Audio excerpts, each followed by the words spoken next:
La Corporation de développement communautaire est fière de vous présenter sa série de podcasts Différences enracinées. L'objectif est de vous faire connaître et découvrir les organismes communautaires et d'économie sociale du territoire de la MRC de Masquinongé, mais aussi les humains qui y travaillent. Bonne écoute! Dans cet épisode du podcast Différences enracinées, on parle aujourd'hui avec ceux qui, on pourrait dire, rassemblent les autres organismes, rassemblent les usagers, les membres de ces organismes-là et leur permettent de se rendre à ces services. On parle aujourd'hui avec Valérie Belle-Rose, directrice générale de la Corporation de transport collectif de la MRC de Masquinongé et aussi Louis-Maxime Toutan, agent de projet et marketing. Allô, vous deux? Bonjour. Bonjour. Donc, oui, on peut dire que vous êtes finalement le point de service qui amène les autres vers leur service dans les MRC de Masquinongé, presque. Absolument. Nous, ce qu'on aime dire, c'est qu'on fait le lien entre les milieux de vie et les lieux de service du territoire. Donc, nous sommes le trait d'union entre tous ces beaux jeux-là. Oh, c'est si bien dit, Valérie, vraiment. Commençons, justement, le transport collectif, vous offrez du transport à toute personne qui réside dans la MRC de Masquinongé. Vous leur offrez la possibilité de se déplacer à faible coût un peu partout sur le territoire, mais aussi à l'extérieur. Moi, je pense entre autres la navette vers Trois-Rivières. Qui de mieux placé pour nous en parler qu'un des chauffeurs avec qui vous faites affaire? On écoute Jocelyn Bergeron, chauffeur d'autobus Virage, partenaire du transport collectif. Ben, c'est un transport, je dirais, qui est à prix très abordable, qui est flexible, qui est assez rapide. C'est pas long aller à Trois-Rivières, là, tu sais. Puis comme je vous disais, le transport est flexible avec sur-réservation. En expliquant votre destination au bureau, il y a toujours moyen d'accommoder les gens. Puis je trouve que c'est très bien. Puis au prix qu'est le gaz aussi, c'est sûr, si vous regardez aujourd'hui le prix de l'essence puis tout, puis avec, tu sais, un étudiant, c'est 60 $ par mois. Je pense que si ça comptez vite, ça revient à peu près 1,25 $ du voyage. Il n'y a rien pour accoter ça, il n'y a rien pour arriver avec ça. Puis comme vous dites, c'est assez rapide. Tu sais, ça prend pas une demi-journée là, pour... tu sais. Fait que, je trouve que c'est nécessaire. Dans des endroits comme ici, c'est nécessaire. Il y a plusieurs points importants de cet extrait-là, mais moi, celui que je retiens le plus, c'est, on dirait, ça vient briser un préjugé. Un préjugé qu'on a envers le transport en commun, le fait que ça va être long, je vais attendre, ça va me prendre le double du temps pour me rendre, tout ça. Lui, non, il le dit, Jocelyn, c'est rapide, le transport collectif. Absolument. Puis c'est ce qu'on a visé de faire avec les express. S'assurer que ça soit un transport qui est compétitif avec la voiture. Donc, le temps de déplacement en voiture, on majore un petit peu parce qu'on fait un petit peu plus d'arrêt que lorsqu'on fait de l'auto-solo, bien entendu. Mais au final, lorsqu'on calcule le ratio d'investissement, coût, bénéfice, réduction des gaz à effet de serre, voiture qui reste à la maison, ça devient hyper intéressant, dans le fond, d'utiliser les express pour réussir à se déplacer. Puis on pense souvent, autobus, même toi, t'en parles, les autobus du transport collectif, mais vous offrez aussi d'autres options que l'autobus. Absolument. Il faut comprendre que le service de transport collectif, on n'a aucun véhicule à nous. On a des ententes de service avec tous les transporteurs du milieu. C'est ça l'avantage. Donc, on peut se permettre vraiment d'offrir de la voiture taxi, de la minivan, le minibus, le bus 15 bus. C'est pas un problème pour nous parce que nos partenaires sont présents sur le territoire et on est là pour les faire rouler à quelque part. Et c'est ce qui fait en sorte, dans le fond, qu'on est en mesure d'offrir plus de transport, mais vraiment adapté aux besoins des gens.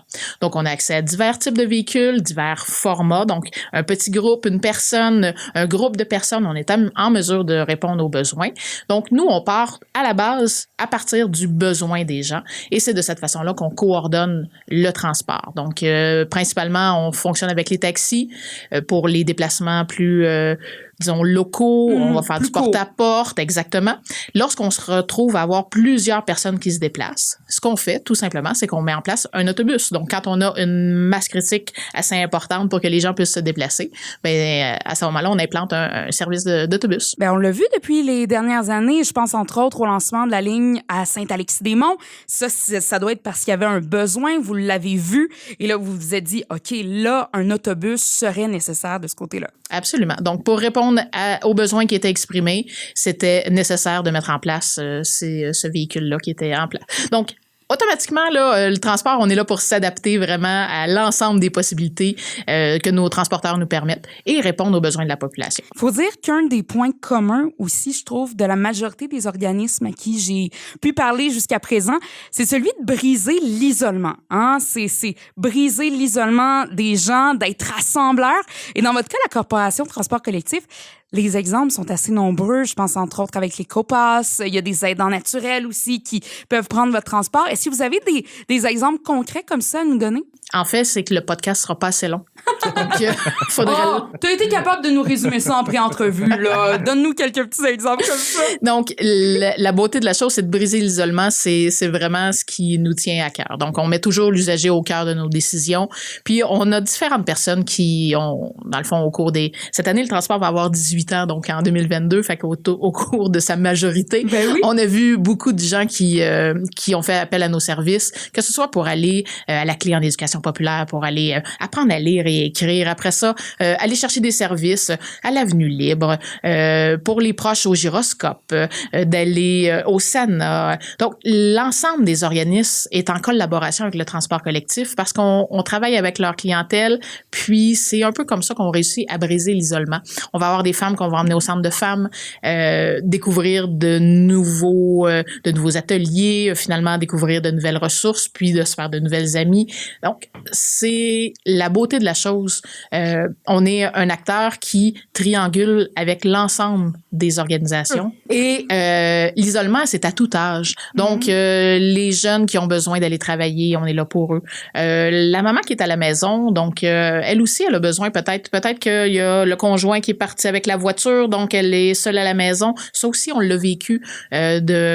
Sortez-moi, aidez-moi, donnez-moi une chance de pouvoir aller prendre un café. Y a-tu de quoi plus sympathique? Puis c'est pas parce qu'on n'a pas de voiture qu'on n'a pas la possibilité de le faire. Là. Donc, aller prendre un café, si on a la place pour l'offrir, le transport, on l'offre à la personne. J'ai déjà eu une dame qui nous a dit, puis c'est mémorable parce que longtemps c'est ce qu'on a fait, mais permettez-moi de sortir n'importe comment, emmenez-moi en brouette, mais laissez-moi sortir de chez nous. Puis c'est le transport, dans le fond, qui lui permettait d'aller à chaque semaine, aller prendre un café, faire son social, voir du monde. Toutes les raisons sont bonnes d'utiliser le transport collectif pour tout le monde. Donc, c'est l'avantage à petit prix de pouvoir vraiment briser cet isolement-là. Puis là, post-pandémie, on s'entend qu'il y a un enjeu majeur sur l'isolement. Mais il faut pas que les gens hésitent. Ils peuvent utiliser le transport collectif. On a même des gens qui font un tour de ville. Dans le circuit de ville, Maxime, t'as vu ça dans des gens qui embarquent puis qui redébarquent après le tour de ville puis on fait comme, hey, aujourd'hui, hein, c'est ça que j'avais besoin. Ouais, juste voir d'autres gens. Puis j'aimerais aussi apporter un point. On parle aussi de briser l'isolement, mais aussi de vitaliser les communautés. Nous, on est là justement pour permettre à tous les citoyens de la MRC d'accéder aux services. Ça, c'est un aspect très important. On passe, exemple, à un jeune qui décide d'aller à Trois-Rivières pour aller étudier. Je donne l'exemple. Mais le jeune, pendant ce temps-là, il peut pas travailler au dépanneur du village. Mais pendant ce temps-là, le dépanneur du village, lui, il cherche des employés. Donc, nous, on est vraiment, comme tantôt, on parlait de lien, être un pont entre les communautés. Mais nous, on est vraiment pour ça. Puis la vitalisation des communautés, ça fait partie de notre milieu. Donc, c'est pour ça, je pense qu'on est un acteur essentiel dans la MRC de Masquinongé, justement, parce qu'on est là pour travailler en synergie avec l'ensemble de la MRC, l'ensemble des municipalités, à apporter des gens chez eux, pour aussi permettre à ces gens-là d'accéder aux services qui ne sont pas nécessairement situés dans la même municipalité. Et il y a aussi, moi, il y a un exemple qui me vient en tête, là, puis je veux absolument en parler. C'était justement dans le formulaire que vous avez rempli. La dame, que son mari, si ma mémoire est bonne, elle était partie en CHSLD et elle voulait rester chez elle. Vous lui avez permis ça en lui offrant un transport pour se rendre. Écoute, j'en ai des frissons, sérieusement. C'est beau comme histoire, là.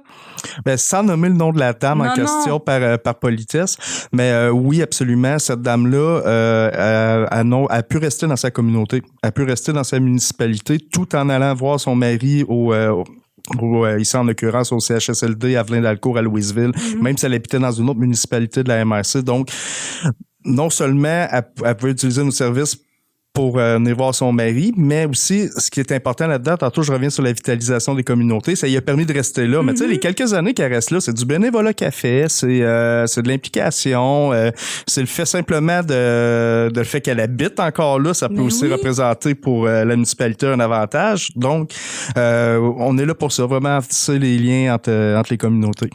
Puis depuis tout à l'heure, on parle de ce que vous faites pour les gens dans la MRC de Masquinongé, mais qu'est-ce que la population peut faire pour votre organisme? Nous appeler. Non, simplement. Exactement. Nous appeler. Oui. Il faut comprendre que le transport, plus que le transport collectif reçoit de demandes de transport, plus qu'on est en mesure de développer de nouvelles opportunités. Tu sais, il faut savoir là que l'ensemble des transporteurs, ça consiste l'offre du transport, donc des transporteurs qui sont forts, des circuits d'autobus qui fonctionnent, des taxis qui roulent. Le défi de la main-d'œuvre est là. On en est conscient. Le prix du gaz est là aussi. Donc, on travaille fort pour que ces gens-là puissent continuer à nous aider. Puis l'ensemble de la population, en faisant appel au transport collectif pour leur déplacement, bien, ça fait en sorte que lorsque j'ai une demande, j'ai rien. Nous, on est là pour optimiser les déplacements. Donc, si j'ai rien qui se fait, bien, c'est peut-être plus difficile. Mais lorsqu'on commence à recevoir 1, 2, 3 demandes, des étudiants qui veulent aller étudier au cégep, puis qui reviennent à la maison ou qui reviennent dans leur famille, bien, c'est hyper intéressant de pouvoir organiser globalement leur déplacement. Fait que des fois, une année, on appelle peut-être au transport collectif, étant donné que ça fait 18 ans qu'on est là. Ça se peut que la personne, le citoyen, nous a appelé v'là X un nombre d'années. Puis non, à cette époque-là, c'était pas possible.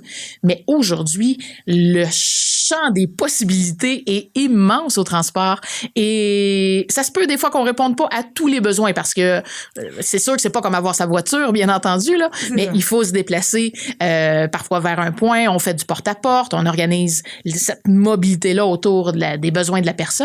Mais au final, si la personne ne nous appelle pas, elle ne pourra pas valider le besoin. Puis nous, en même temps, on ne pourra pas recueillir cette demande-là pour peut-être faire grandir une nouvelle possibilité dans une municipalité qui n'avait peut-être pas ce service-là qui était offert. Parce qu'on le voit aussi, notre transport collectif, là, corrigez-moi si je me trompe, c'est un peu de l'improvisation que je fais présentement, là, mais vous avez gagné des prix. Vous avez, vous êtes, reconnu pas juste dans la MRC de Masquinongé, vous l'êtes à l'extérieur, vous êtes dynamique. Donc, puis parlez-nous donc de ces prix-là, le tant qu'à, vous avez le micro, c'est le temps, vantez-vous, là. Dans Masquinongé, on fait les choses autrement. Donc, on est hot. On est vraiment... exactement. On travaille en co-développement avec les autres organisations. On va chercher des façons de se financer. Bon. Fait que cette belle façon de faire-là, ben assurément qu'on crée des envieux. Donc, notre projet d'EcoPass a été un des projets qui a été mérité.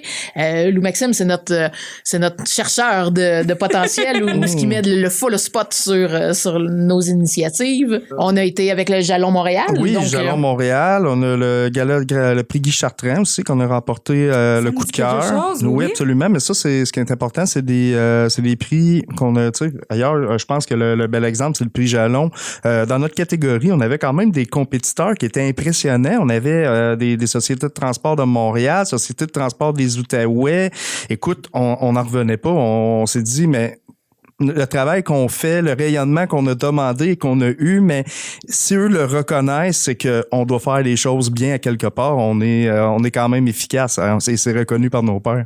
Puis on a eu la chance en plus en 2020 d'être entreprise de l'année au niveau de la Chambre de commerce. Ici, 2021, personnalité féminine de l'année, ça. Tout mérité.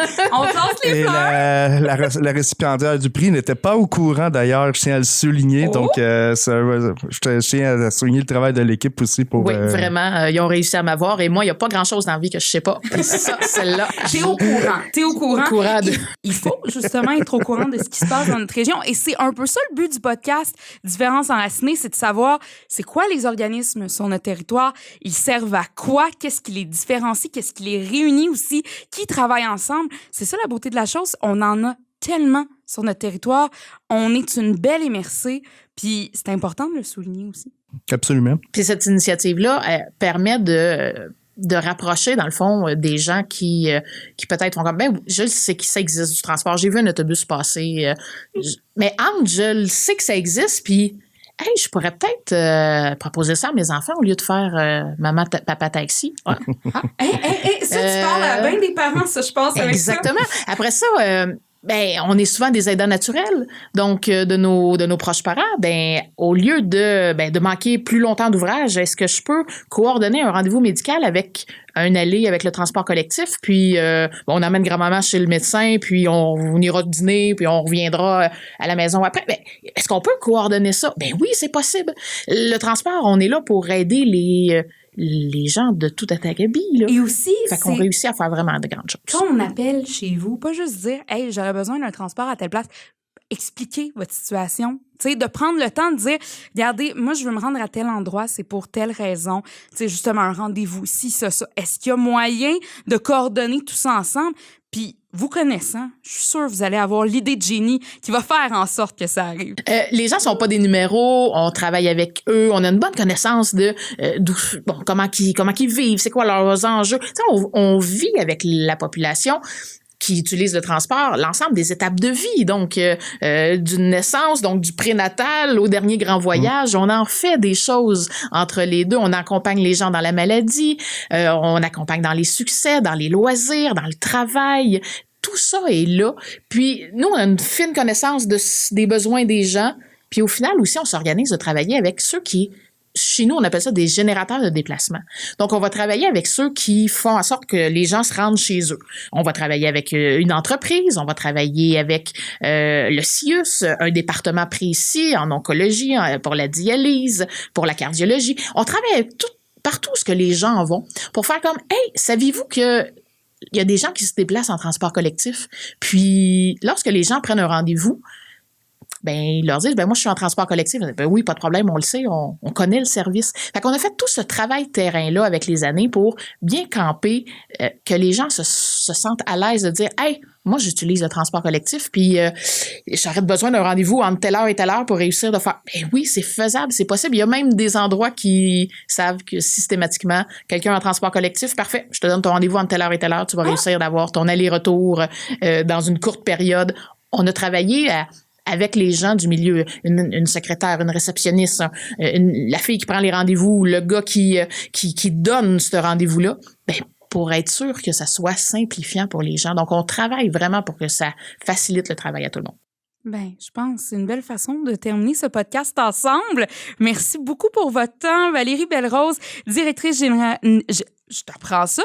Valérie Belle-Rose, directrice générale donc de la Corporation Transport collectif de la MRC de Masquinongé, et Louis-Maxime Toutan, agent de projet et marketing. Merci beaucoup à tous les deux. Merci à toi. Merci à toi.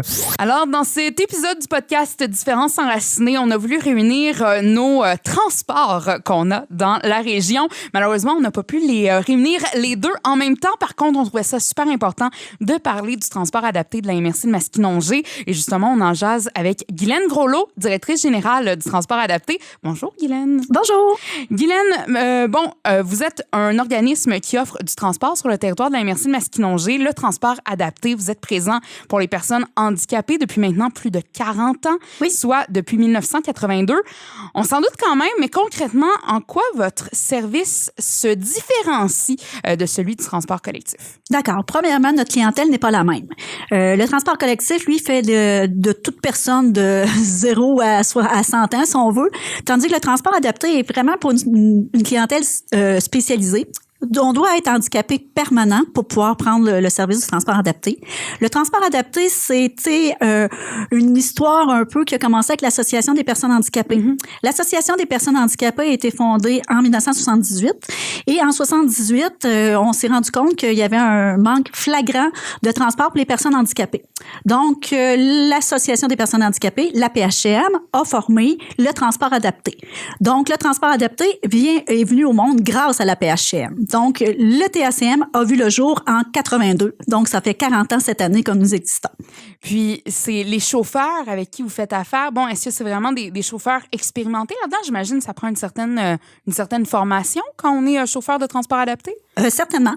Premièrement, les chauffeurs doivent avoir vraiment beaucoup d'empathie en face de notre clientèle. Faut que, nous, notre service, c'est du porte-à-porte. Donc, la personne handicapée, on va la chercher à la porte. C'est souvent, il y a plusieurs sortes d'handicap qu'on fait, physique, mental, intellectuel. Tout ça, on faut prendre en considération les besoins de chaque clientèle.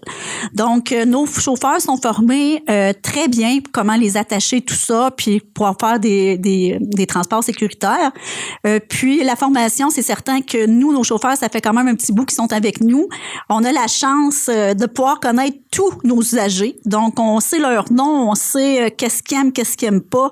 Donc, c'est vraiment du spécialisé qu'on fait, du cas par cas. Vous savez qu'est-ce qu'ils aiment, qu'est-ce qu'ils aiment moins au niveau du transport notamment, mais pour toutes les sphères de leur vie. Puis ça doit être quelque chose de rassurant pour vos usagers. Tu sais, le fait, tu rentres dans l'autobus, hey Joanie, tu sais, vous les connaissez. C'est ça, c'est la beauté de la chose, la proximité que vous avez avec ces gens-là. Ben, je pense que notre service ici, justement, à Masquinongé, dans la MRC, c'est justement, on est vraiment, on connaît nos membres. Aussitôt qu'on va dans des gros centres, c'est certain qu'ils peuvent pas connaître tous les membres. Nous, en vérité, on n'est qu'une deuxième famille pour ces personnes-là parce que c'est grâce à nous qu'ils peuvent aller à des plateaux de travail. Ces plateaux-là de travail, c'est vraiment important. Souvent, c'est leur seule sortie qu'ils ont à faire pendant toute la semaine. Donc, d'avoir un transport régulier, venir les chercher, on crée une amitié avec eux. Donc, je pense que c'est une solution gagnante. C'est du gagnant-gagnant pour nos usagers et pour nous aussi. Et aussi, bon, tu en parlais d'entrée de jeu, c'est sûr, on peut pas dissocier Transport adapté de l'association des personnes handicapées du comté de Masquinongé. Donc, ces gens-là, veulent pas, j'imagine les mêmes qui prennent le transport adapté, vous les retrouvez à l'association pour les activités. Donc, vous êtes encore plus proche d'eux. C'est comme deux organismes en un qui s'occupent d'eux, finalement. Exactement. Puis, je pense que c'est la grande fierté qu'on a à Masquinongé, c'est justement qu'on est capable de jumeler tout ça pour faire quelque chose d'exceptionnel. Et j'aimerais ça qu'on écoute Claire Livernoche qui utilise le transport adapté, justement. Bien, c'est parce qu'on se sent plus autonome. Ça nous aide à nous accomplir plus, là. On a des besoins, mais si on n'a pas ce petit coup de pouce-là, on est isolé. C'est surtout pour répondre à mes besoins, comme aller voir le médecin, des rendez-vous médicaux, puis c'est ça. C'est des commissions de temps en temps, c'est tout. C'est sécurisant de savoir qu'on a un service qui nous aide, là. Parce que les personnes handicapées, ils ont besoin d'aide. Ils sont tellement ignorés que, tu sais, à un moment donné, puis les services, ils diminuent tout le temps. Fait que, regarde, à un moment donné, en tout cas, moi, je trouve que c'est important d'avoir ce service-là. C'est important d'avoir ce service-là, puis surtout, ce que je retiens, c'est sécurisant. C'est ça qu'elle dit, c'est sécurisant d'avoir le transport adapté, parce que veut pas, on a beau, par exemple, avoir des proches. Tu sais, je parle peut-être pour les personnes ayant un handicap, tu as des proches, mais ça veut pas dire qu'ils vont être aptes à pouvoir te transporter ni rien. Donc, le transport adapté, c'est vraiment un service qui est offert à toute personne ayant un handicap. Et c'est sécurisant de savoir qu'on a ça sur le territoire. Ça vous fait quoi d'entendre ça? Ben, c'est certain que pour nous, on le voit comme c'est quelque chose d'essentiel. Mm-hmm. On peut pas avoir ça dans une MRC ou dans une collectivité parce que sinon on passe à côté de beaucoup d'opportunités. Ces personnes-là, faut le dire aussi que nous, dans la MRC ici, le transport adapté, on s'adapte. Fallait le faire le jeu de mots, pas le choix. Nous, présentement, là, même avec la pandémie, on n'a même pas arrêté là, de faire les transports comme plus de loisirs ou pour aller magasiner. Je sais que dans d'autres parties du Québec, présentement, ils ont beaucoup de la difficulté à faire les transports plus de loisirs, tandis que nous, on a été capable encore de faire la gestion de tout ça. Fait que c'est quand même une fierté dans le coin ici qu'on est capable encore de faire les transports pour les personnes handicapées, que ce soit n'importe quoi qu'ils ont le goût d'aller faire ou comme activité, ben on fournit des transports. Mais j'imagine aussi l'aspect que les chauffeurs connaissent les gens. Tu sais, tu veux pas les abandonner, ces gens-là, tu sais, tu veux être là pour eux, puis c'est ça, là, c'est des gens de cœur, finalement, qui font la différence enracinée chez vous. Ah, c'est certain. Je pense que si les gens, il y aurait pas cette complicité-là avec les usagers, je pense pas qu'on serait capable d'en faire autant. Parce que veut pas, les chauffeurs se sentent impliqués, se sentent interpellés quand les personnes ont besoin d'aide. Fait que je pense que c'est la solution. Et on le mentionnait tout à l'heure, le transport adapté existe depuis 1982. Vous en avez vu des gens passer au transport adapté. Est-ce que vous avez une histoire marquante à raconter, le parcours d'un passager, qui vous a marqué plus qu'un autre? Ben, je vous dirais que chacun a une particularité. Je pourrais pas en choisir un en particulier parce que chacun a vraiment besoin de transport spécial à un moment donné ou à un autre. Fait que je pourrais pas vous dire celui qui m'a le plus que je me souviens le plus. Je pourrais juste vous dire, par exemple, qu'on a fait, depuis notre ouverture, plus que 500 000 transports dans la MRC. Fait que c'est quand même non négligeable. Puis pour ça, ben, je pense qu'on veut continuer à fonctionner à pleine capacité parce que présentement, j'ai 2 véhicules qui sont capables d'être sur le territoire. Les territoires sur les 17 municipalités participantes qui sont pas participantes, pardon, les 17 municipalités qui composent la MRC, j'en ai 10 qui sont participantes. Donc, qu'est-ce que ça veut dire? C'est que je peux aller les chercher dans ces 10 municipalités-là. Si, par exemple, dans votre municipalité, le transport adapté n'est pas encore accessible. Il suffit de demander là, à votre mairie pour faire la demande, puis ils vont prendre contact avec nous pour des informations, comment s'inscrire. Puis c'est l'autonomie aussi qu'ils gagnent, ces personnes-là, de se sentir moins dépendants de nos proches aussi. Parce que nos proches peuvent peut-être nous offrir le transport. Tantôt, on disait, bon, ils sont peut-être pas tous aptes à le faire, mais reste que, tu sais, d'être là, puis tu peux-tu m'amener? Tout le temps demander, demander. Puis il y a aussi que souvent, les personnes vont commencer, vont avoir de la misère à marcher, vont avoir... Puis là, à un moment donné, ils tombent en chaise roulante, puis là, ils n'ont pas la capacité de les embarquer dans leur véhicule. Fait que c'est important que quand vous voyez qu'il y a une dégradation comme ça, ben vous demandez le transport adapté parce qu'il y a quand même des étapes à passer pour pouvoir avoir le service du transport adapté. Le transport adapté, en vérité, c'est comme le ministère du Transport du Québec qui émet les conditions d'admission. Puis c'est examiné par un conseil qui vérifie les demandes puis qui accepte ou qui refuse toute demande. Puis en terminant, Guylaine, on parle de ce que vous faites pour les gens dans la MRC de Masquinongé. Qu'est-ce que les gens de la MRC peuvent faire pour votre organisme? Ben, la chose la plus importante, ce serait de penser aux personnes handicapées pour pouvoir aller faire des commissions. Présentement, à la ville de Louisville, il n'y a pas beaucoup de commerces qui sont adaptés.